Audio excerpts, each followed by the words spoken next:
আসসালামু আলাইকুম বন্ধুরা।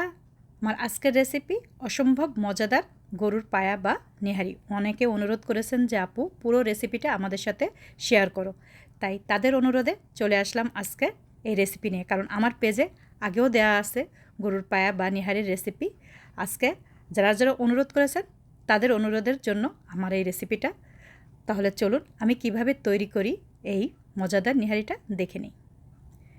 এখানে আমি বেশ কিছুটা গরুর পায়া আর কিছুটা মাংস, হাড় সহ যে মাংসগুলো আছে সেটা নিয়েছি। কারণ আমাদের দেশের মতো তো ওইভাবে গরুর পায়াটা পাওয়া যায় না, জাস্ট খালি উপরের অংশটা আমরা এখান থেকে নিতে পারি কুরবানির সময়, তাছাড়া আর পাওয়া যায় না।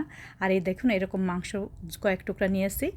মাংসটা দিলে কিন্তু নেহারিটা খেতে ভালো লাগে।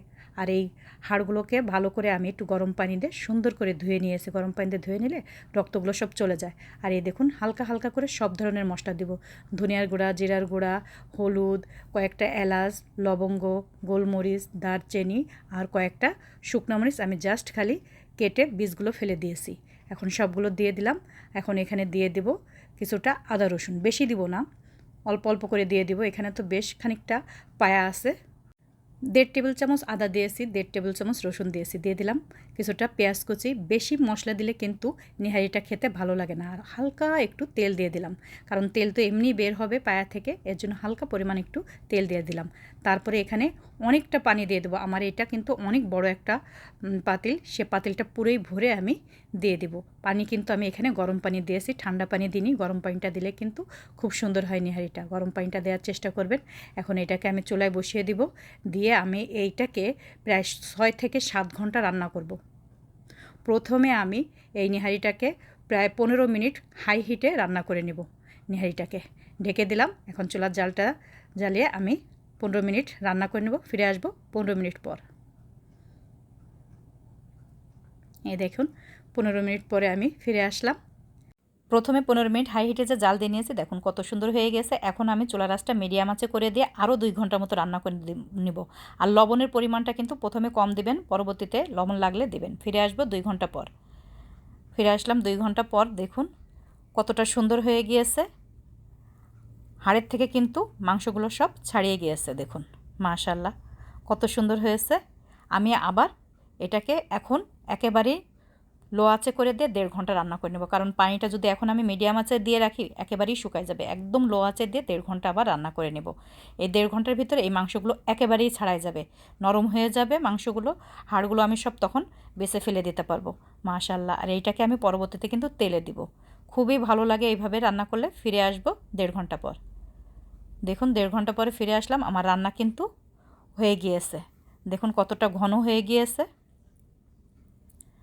আর যদি আপনাদের কাছে মনে হয় যে ঘন কম, আপনারা যদি একটু ঘন করতে চান তাহলে একটু কর্নফ্লাওয়ার দিয়ে আপনারা ঘন করে নিতে পারেন এটা।